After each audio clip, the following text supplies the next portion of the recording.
Assalamu alaikum, my dear ladies and gentlemen. Today I am going to discuss with you the upper limb. The upper limb or upper extremity is the region in our vertebrate animal extending from the deltoid region up to and including the hand, including the arm, axilla and shoulder. System of the upper limb are called musculoskeleton. In Latin name we call to the upper limb or membrane superficies. Definition of the upper limb are: in formal usage, the term arm only refers to the structure from the shoulder to elbow, explicitly excluding the forearm, and thus upper limb and arm are not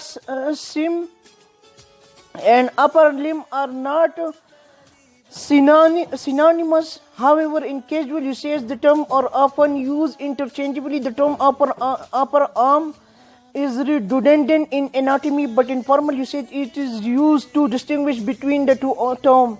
Structure of the upper limb are: in the human body, the muscle of the upper limb can be classified by origin, topography, function, or innervation, while a grouping by innervation reveal embryological or physiological origin. The functional topographical classification below reflects the similarity in action between muscle, with the exception of the shoulder girdle, where muscle with similar action can vary considerably in their location and orientation. Now we are going to discuss shoulder girdle. What is shoulder girdle? The shoulder girdle or pectoral girdle composed of the clavicle and the scapula connect the upper limb to the axial skeleton through the sternoclavicular joint, the only joint in the upper limb that directly articulate with the trunks. A ball and socket joint supported by the subclavicular muscle, which act as dynamic ligament, while the muscle prevent dislocation in the joint. Strong forces tend to break the clavicle. Instead, acromyoclavicular joints, the joint between the acromion process and the scapula and the joint, is similarly strengthened by strong ligament, especially the coracoclavicular ligament, which prevent excessive lateral and medial movement between them.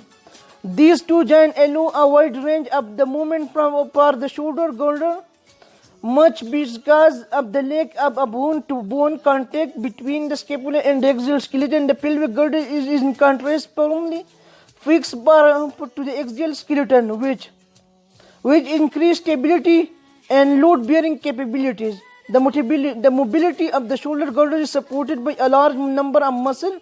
The most important of these are muscular sheath, rather than fusiform, a strap-shaped muscle, and they thus never act in isolation, but with some fiber acting in coordination with fiber in other muscle of the shoulder girdle, excluding the glenohumeral joint, which migrate from hip to trapezius, sternocleidomastoides, omohyoides. Its posterior part are rhomboides major, rhomboides minor, levator scapula. Anterior of the upper limb are called subclavius, pectoral minor, serratus, anterior shoulder joint.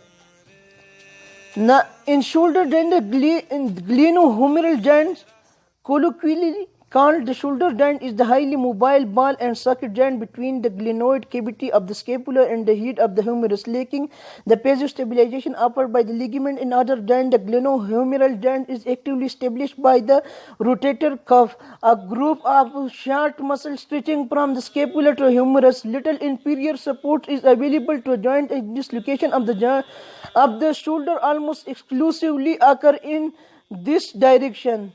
The large muscle acting at this joint perform multiple actions and seemingly simple movement, and upon the result of the composition antagonistic and protagonistic action from several muscles. For example, pectoralis major is the most important arm flexor, and latissimus dorsi, the most important extensor at the glenohumeral joint, but acting together these two muscles cancel each other other action leaving only their combined medial rotation component on the other hand to achieve pure flexion at the joint. The deltoid and the supras finatus must cancel the adduction component and the teres minor and inference finatus, the medial rotation component of the pectoralis major. Similarly, abduction mean movement the arm away from the body is performed by different muscles at different stages. The first 10 is performed entirely by the supraspinatus, but beyond these, that fiber of much stronger deltoid are in position to take over the work until 90 to achieve the full 180 range of the abduction.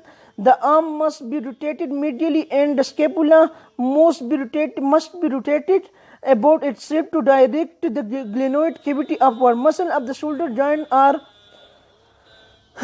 posterior muscle of the shoulder joint are supraspinatus, infraspinatus, teres minor, subscapularis, deltoides, latissimus, dorsiflexius major.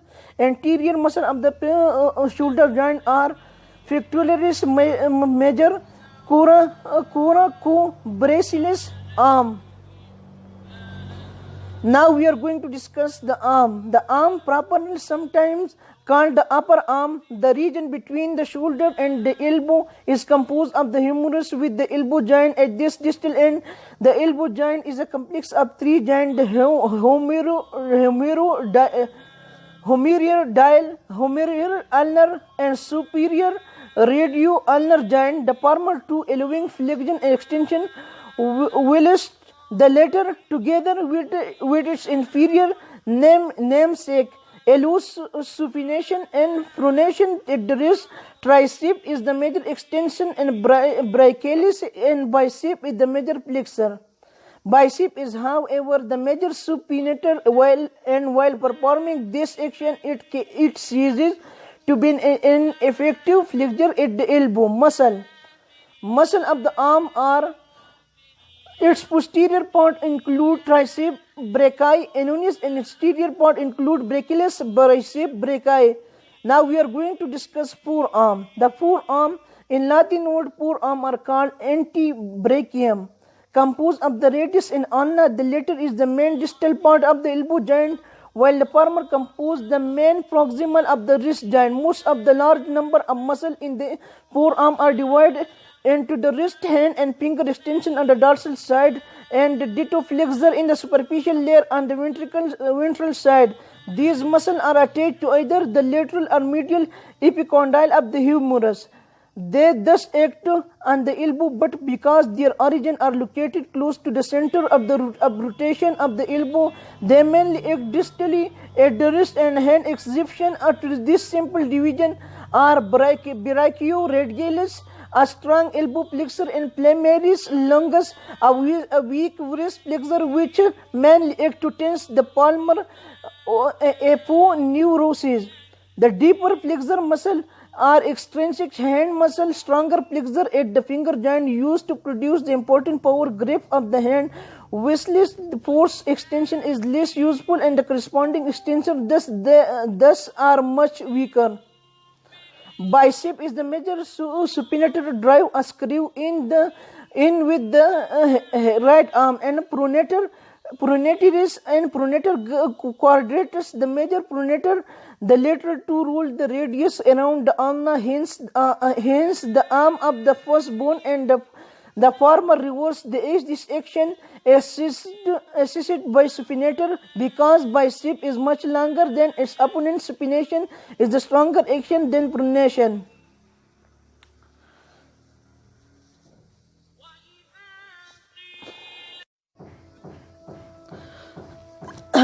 Assalamu alaikum, my dear ladies and gentlemen. Today I am going to discuss with you the upper limb.